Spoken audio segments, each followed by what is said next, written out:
आज हम देखने वाले हैं 2012 में रिलीज हुई science fiction horror movie Prometheus. ये कहानी शुरू होती है आज से लगभग 1 लाख साल पहले एक रहस्यमयी घाटी से, जहां आसमान से किसी विशाल चीज की परछाई जमीन पर बढ़ती हुई दिखाई देती है। वह विशाल चीज दरअसल एक स्पेसशिप होती है। एक आदमी झरने के किनारे आता है। यह आदमी कोई इंसान नहीं बल्कि एक एलियन प्रजाति का प्राणी इंजीनियर होता है। वह अपने हाथ में एक अजीब सा दिखने वाला बर्तन उठाता है और उसमें मौजूद काले रंग का पदार्थ पी लेता है। जैसे ही वह पदार्थ उसके शरीर में जाता है, उसका शरीर गलने लगता है, कोशिकाएं टूटने लगती हैं और उसका पूरा डीएनए बिखरने लगता है। कुछ ही देर में वह एलियन झरने में गिर जाता है और उसका शरीर पूरी तरह नष्ट होकर पानी में घुल जाता है। उस एलियन का डीएनए पानी में मिलकर एक नया डीएनए बनाता है और इसी नए डीएनए से धरती पर मानव जीवन की शुरुआत होती है। इसके बाद कहानी 1 लाख साल आगे बढ़ती है, यानी साल 2043 में। वैज्ञानिकों की एक टीम स्कॉटलैंड में खुदाई कर रही होती है। इस टीम का नेतृत्व शॉ और हॉलोवे कर रहे होते हैं। खोज के दौरान उन्हें एक 35,000 साल पुरानी गुफा की पेंटिंग मिलती है, जिसमें इंसानों को एक विशाल प्राणी की पूजा करते हुए दिखाया गया है। वह विशाल प्राणी आसमान में एक खास तारामंडल स्टार सिस्टम की ओर इशारा कर रहा होता है। 4 साल बाद कहानी आगे बढ़ती है। पृथ्वी से लगभग 34 ट्रिलियन किलोमीटर दूर प्रोमीथियस नाम की स्पेसशिप 17 लोगों के क्रू के साथ अपने सीक्रेट डेस्टिनेशन की ओर बढ़ रही होती है। स्पेसशिप के अंदर डेविड नाम का एक एंड्रॉइड क्रू मेंबर अपनी रोजमर्रा की एक्टिविटी करता रहता है, जबकि बाकी सभी क्रू मेंबर्स क्रायो स्लीप में होते हैं। अचानक स्पेसशिप को एक तेज झटका लगता है, जो इस बात का संकेत होता है कि वे अपने डेस्टिनेशन पर पहुंच चुके हैं। डेविड बाहर देखता है और उसे एक अजीब सा ग्रह दिखाई देता है। कुछ ही देर में इस मिशन की सुपरवाइजर मेरेडिथ विकर्स नींद से जाग जाती है। वह डेविड से पूछती है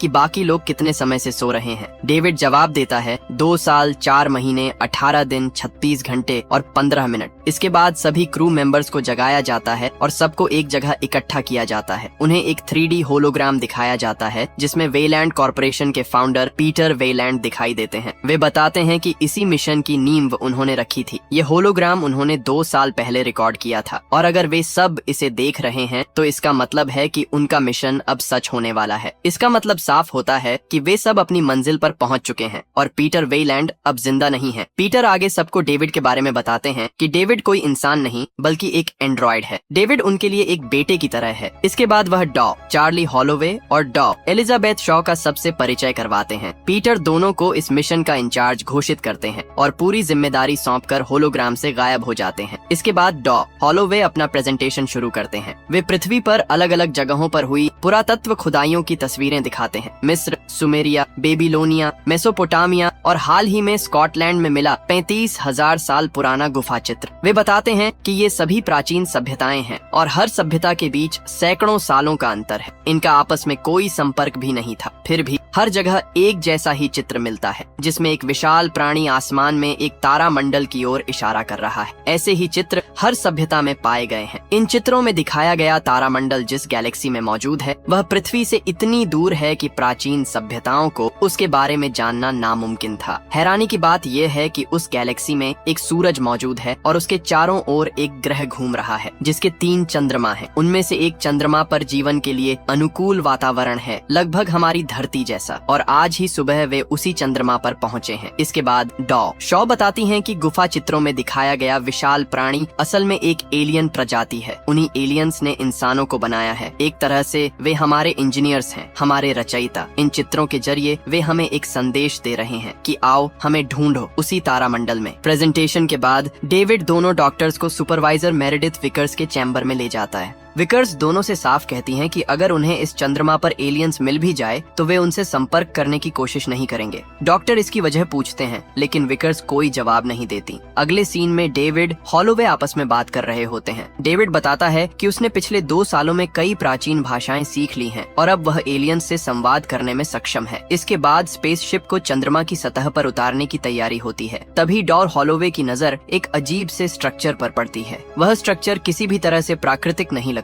हॉलोवे कैप्टन से वहीं लैंडिंग करने को कहता है। वहाँ का वातावरण लगभग धरती जैसा था, लेकिन कार्बन डाइऑक्साइड की मात्रा 3% से ज्यादा थी, जिसका मतलब था कि बिना सूट के 2 मिनट भी बिताना मौत को बुलावा देना था। अंधेरा होने में कुछ ही घंटे बाकी थे। डेविड समेत 6 लोगों की एक टीम उस विशाल टीलानुमा स्ट्रक्चर की ओर बढ़ती है। टीम में मौजूद जियोलॉजिस्ट बताता है कि वह स्ट्रक्चर अंदर से खोखला है। वे सभी उसके अंदर प्रवेश करते हैं। इसके बाद जियोलॉजिस्ट ड्रोन की मदद से पूरे इलाके की स्कैनिंग शुरू कर देता है। है ताकि पूरी टीम एक 3D मैप देख सके।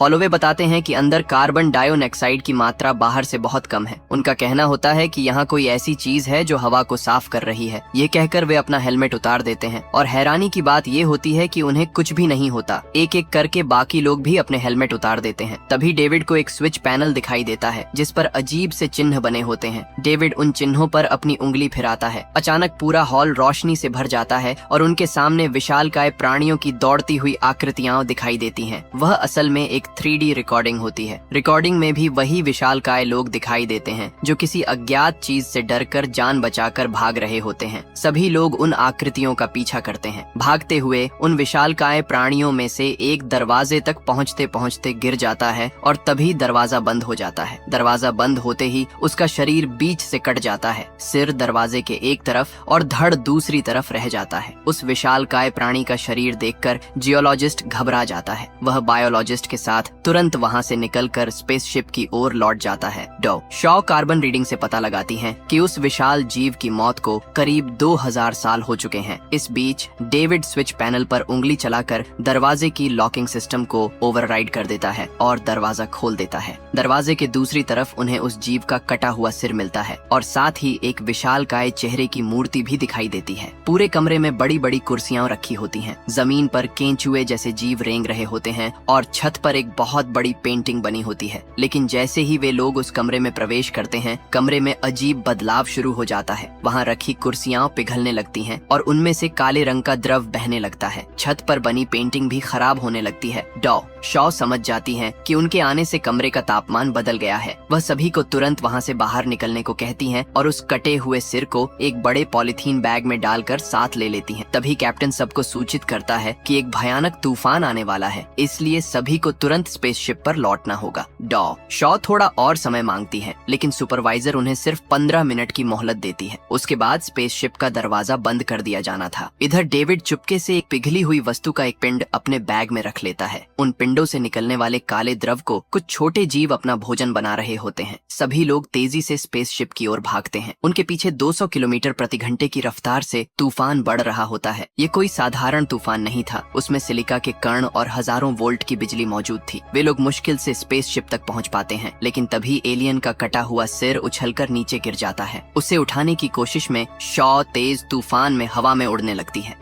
हॉलोवे उन्हें बचाने की कोशिश करते हैं, लेकिन असफल रहते हैं। तभी डेविड आगे बढ़कर दोनों की जान बचा लेता है। स्पेसशिप पर लौटने के बाद उन्हें पता चलता है कि बायोलॉजिस्ट और जियोलॉजिस्ट वापस नहीं आए हैं। असल में वे दोनों उसी स्ट्रक्चर के अंदर रास्ता भटक गए होते हैं। कैप्टन उन्हें मैसेज करता है कि तूफान की वजह से उन्हें रात वहीं उसी स्ट्रक्चर में गुजारनी होगी। उधर स्ट्रक्चर के अंदर दोनों को एलियंस की लाशों का ढेर मिलता है। ये सभी लाशें लगभग 2000 साल पुरानी होती हैं। इधर स्पेसशिप पर डॉक्टर्स उस एलियन के सिर का एनालिसिस करते हैं। जांच में पता चलता है कि जिसे वे सिर समझ रहे थे वह असल में सिर्फ एक हेलमेट है। एलियन का असली सिर तो हेलमेट के अंदर होता है। जब वे उसके सिर की गहराई से जाँच करते हैं तो पता चलता है कि वह किसी खतरनाक वायरस से संक्रमित था। उस वायरस के बारे में और जानने के लिए वे उसे सक्रिय करते हैं, लेकिन इससे पहले कि वे कुछ और समझ पाते, इन्फेक्शन के कारण वह सिर अचानक जोरदार हरकत करता है। एलियन के डीएनए की जांच के बाद एक चौंकाने वाली सच्चाई सामने आती है। उसका डीएनए इंसानों के डीएनए से पूरी तरह मेल खाता है। इससे साफ हो जाता है कि यही एलियंस हमारे पूर्वज हैं। यही वे इंजीनियर्स हैं जिन्हें ढूंढने के लिए वे यहाँ आए थे। उधर डेविड चुपचाप अपने साथ लाए गए पिंड को खोलता है और उसमें से थोड़ा सा काला सैंपल निकाल लेता है। फिर वह सैंपल चुपके से हॉलोवे के ड्रिंक में मिला देता है। इस बात से अनजान हॉलोवे वह ड्रिंक पी लेते हैं। इसके बाद हॉलोवे जाकर शॉ से मिलता है। शॉ उसे बताती है कि इंसान दरअसल उन्हीं एलियन इंजीनियर्स की संतान है, लेकिन बच्चों का जिक्र सुनते ही डॉन शॉ भावुक हो जाती है, क्योंकि एक मेडिकल कंडीशन की वजह से वह कभी मां नहीं बन सकती थी। हॉलोवे उसे समझाने की कोशिश करता है और उसी भावनात्मक पल में दोनों के बीच शारीरिक संबंध बन जाते हैं। उधर बायोलॉजिस्ट और जियोलॉजिस्ट भटकते भटकते फिर उसी कमरे में पहुंच जाते हैं जहां पिघले हुए पिंडों से निकला काला द्रव्य अब पूरे कमरे में फैल चुका होता है। अचानक उन्हें उस द्रव्य में सांप जैसे दो जीव दिखाई देते हैं। असल में ये वही केंचुए होते हैं जो काले द्रव्य के संपर्क में आकर भयानक जीवों में बदल चुके होते हैं। बायोलॉजिस्ट एक केंचुए के पास जाकर उसे छूने की कोशिश करता है, लेकिन तभी वह जीव उस पर हमला कर देता है और उसका हाथ तोड़ देता है। जियोलॉजिस्ट उस जीव को काट देता है, लेकिन उसके एसिड जैसे खून से वह बुरी तरह जल जाता है। वह जीव उसी जगह से दोबारा उग आता है और बायोलॉजिस्ट के सूट के अंदर घुस जाता है। इन केंचुए केचुए जैसे जीवों की वजह से दोनों की बहुत दर्दनाक मौत हो जाती है। इधर स्पेसशिप में हॉलोवे की तबीयत बिगड़ने लगती है। उसे अपनी आंख के अंदर एक छोटा सा जीव हिलता हुआ दिखाई देता है। तूफान अब थम चुका होता है, लेकिन बायोलॉजिस्ट और जियोलॉजिस्ट स्पेसशिप से भेजे गए किसी भी मैसेज का जवाब नहीं दे रहे होते। इसलिए कैप्टन अपने दल के साथ रात में ही उन्हें खोजने निकल पड़ता है। वे लोग उस स्ट्रक्चर के अंदर पहुंचकर दोनों की तलाश शुरू करते हैं। दूसरी तरफ डेविड अकेले ही स्ट्रक्चर के दूसरे हिस्से में चला जाता है। वहाँ उसे एक गुप्त कमरा मिलता है जिसके चारों तरफ हजारों पिंड जैसे कंटेनर रखे होते हैं। सुपरवाइजर यह सब डेविड के सूट में लगे कैमरे के जरिए देख रही होती है। फिर डेविड को एक और कमरा दिखाई देता है। उस कमरे में प्रवेश करते ही वह अपना कैमरा बंद कर देता है। यह कमरा असल में इंजीनियर्स का स्लीपिंग चैम्बर होता है। इधर कैप्टन और उसकी टीम को बायोलॉजिस्ट की लाश मिल जाती है, लेकिन जियोलॉजिस्ट कहीं दिखाई नहीं देता। उसी वक्त हॉलोवे की हालत और ज्यादा बिगड़ जाती है। इन्फेक्शन फैलने के डर से सभी तुरंत स्पेसशिप की ओर लौट जाते हैं। उधर डेविड स्लीपिंग चैम्बर में मौजूद कंट्रोल पैनल के कुछ बटन दबाता है, जिससे एक 3D रिकॉर्डिंग चालू हो जाती है। रिकॉर्डिंग देखकर डेविड समझ जाता है कि इंजीनियर पृथ्वी पर जाने की तैयारी कर रहे थे, लेकिन तभी रिकॉर्डिंग अचानक बंद हो जाती है। डेविड को एहसास होता है कि उनमें से एक इंजीनियर अभी भी जिंदा है, जो गहरी और लंबी नींद में सो रहा है। इधर स्पेसशिप तक पहुंचते पहुंचते हॉलोवे का शरीर बुरी तरह बदलने लगता है। इन्फेक्शन के खतरे को देखते हुए सुपरवाइजर उसे अंदर आने से रोक देती है। हॉलोवे भी समझ जाता है कि वह एक खतरनाक संक्रमण का शिकार हो चुका है और अब सबके लिए खतरा बन गया है। वह खुद ही चिल्लाते हुए सुपरवाइजर की ओर बढ़ता है कि उसे मार दिया जाए। हॉलोवे को अपनी तरफ आते देख सुपरवाइजर उसे जिंदा जला देती है। हॉलोवे को जलते देखकर शॉ बुरी तरह टूट जाती है। कैप्टन उसे पकड़ता है और उसे बेहोशी का इंजेक्शन दे दिया जाता है। जब शॉ को होश आता है तो डेविड उसे बताता है कि वह प्रेग्नेंट है और वह भी 3 महीने की गर्भावस्था। ये सुनते ही शॉ सदमे में चली जाती, क्योंकि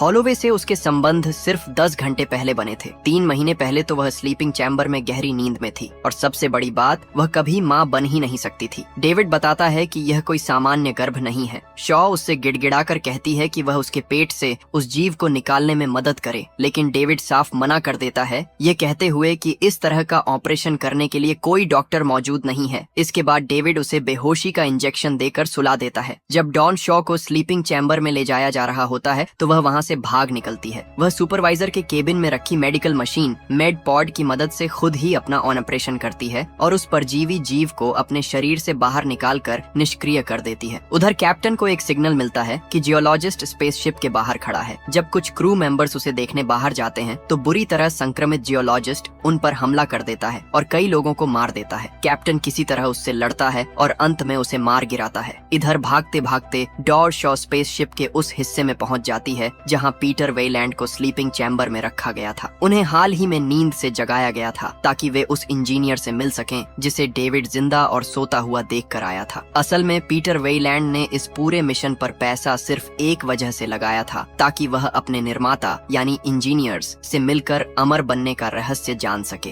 पीटर वेलैंड इंजीनियर से अमर बनने का तरीका पूछना चाहता है। शॉ भी उसके साथ इंजीनियर से मिलने के लिए तैयार हो जाती है। तभी कैप्टन आकर उन्हें एक चौंकाने वाली बात बताता है। वह कहता है कि यह प्लैनेट इंजीनियर्स का घर नहीं है, बल्कि यह उनका मिलिट्री बेस है। कैप्टन के मुताबिक यहाँ इंजीनियर्स जैविक हथियार तैयार करते थे। वह काला द्रव्य उन्हीं के द्वारा बनाया गया एक बायोलॉजिकल वेपन था जो किसी तरह उनके काबू से बाहर हो गया और यहीं मौजूद इंजीनियर्स की मौत का कारण बना। सुपरवाइजर मेरेडिथ विकर्स, जो असल में पीटर वेलैंड की बेटी थी, इंजीनियर से मिलने के सख्त खिलाफ होती है। उसे लगता है कि यह सब उनके लिए बेहद खतरनाक साबित हो सकता है, लेकिन पीटर उसकी बात नहीं मानता। जाने से पहले शॉ डेविड से पूछती है कि अगर पीटर को कुछ हो गया तो उसे प्रोग्राम कौन करेगा। डेविड जवाब देता है, तब मैं आजाद हो जाऊंगा। इसके बाद डेविड, शॉ और बाकी लोग पीटर वेलैंड को लेकर इंजीनियर के स्लीपिंग चैम्बर में जाते हैं। उधर कैप्टन जब गुफा के 3D मैप को ध्यान से एनालाइज करता है तो उसे एहसास होता है कि वह गुफा दरअसल एक स्पेस शिप है। डेविड सबको बताता है कि इंजीनियर्स पृथ्वी पर जाने की तैयारी कर रहे थे, लेकिन अचानक कुछ गड़बड़ हो गई। असल में इंजीनियर्स पृथ्वी पर नए जीवन की शुरुआत करने वाले थे और अगले सृजन से पहले वहाँ मौजूद जीवन, खासकर मनुष्य जाति को खत्म करने वाले थे। इसके बाद डेविड इंजीनियर को उसकी लंबी और गहरी नींद से जगा देता है। जैसे ही इंजीनियर जागता है, पीटर वेलैंड उससे उसी की भाषा में पूछता है कि बुढ़ापे के बाद मौत से कैसे बचा जा सकता है। इंजीनियर पहले प्यार से डेविड के सिर पर हाथ फेरता है और अगले ही पल डेविड का सिर उसके धड़ से अलग कर देता है। इसके बाद इंजीनियर बाकी सभी लोगों को बेरहमी से मार देता है। सिर्फ शॉ किसी तरह जान बचाकर वहाँ से भाग निकलती है। इंजीनियर अपनी कुर्सी पर बैठकर अपने अंतरिक्ष यान को पृथ्वी की ओर उड़ान भरने के लिए चालू कर देता है ताकि वह अपना अधूरा मिशन पूरा कर सके, पृथ्वी पर मौजूद पूरी मानव जाति को खत्म करने का मिशन।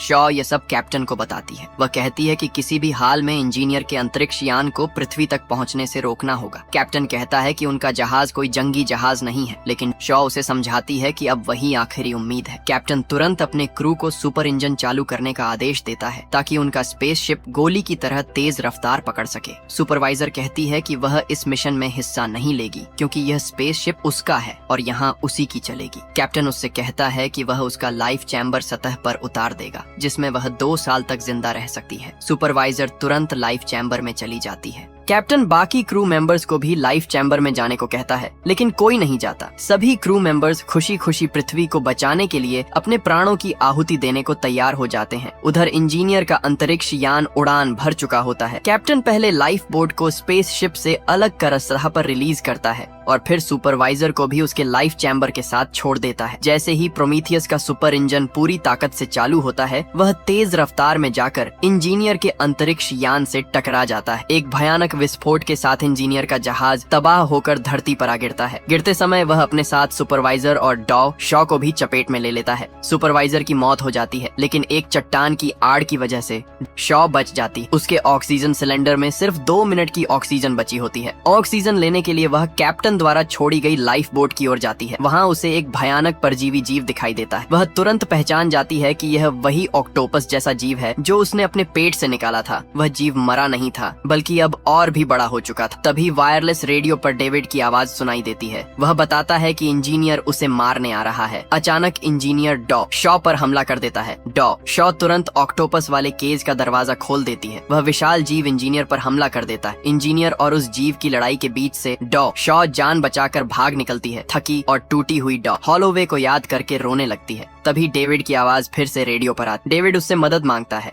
शॉ पूछती है कि वह उसकी मदद क्यों करे। डेविड बताता है कि वहाँ और भी कई एलियन स्पेसशिप मौजूद हैं और उन्हें उड़ाना सिर्फ वही जानता है। शॉ उसकी मदद के लिए मान जाती। डेविड कहता है कि अगर वे किसी नए एलियन स्पेसशिप तक पहुँच गए तो पृथ्वी पर लौटने का रास्ता आसान हो जाएगा। लेकिन शॉ कहती है कि वह पृथ्वी पर वापस नहीं जाना चाहती। वह वहाँ जाना चाहती है जहाँ से इंजीनियर्स आए थे। डेविड वजह पूछता है। शॉ कहती है, पहले उन्होंने हमें बनाया, फिर हमें मारना चाहा। मैं जानना चाहती हूँ कि आखिर क्यों। शॉ पृथ्वी पर एक अंतिम मैसेज भेजती है कि प्रोमीथियस स्पेसशिप और उसका पूरा क्रू खत्म हो चुका है और जो भी यह संदेश सुन रहा है वह कभी भी इस चंद्रमा पर आने की कोशिश न करे, क्योंकि यहाँ अब सिर्फ मौत है। इसके बाद डेविड और शॉ उस ग्रह की ओर उड़ान भरते हैं जहाँ से इंजीनियर्स आए थे। आखिरी सीन में लाइफ बोट के अंदर इंजीनियर की छाती फाड़कर एक नया एलियन जन्म लेता है। वह एक भयानक चीख के साथ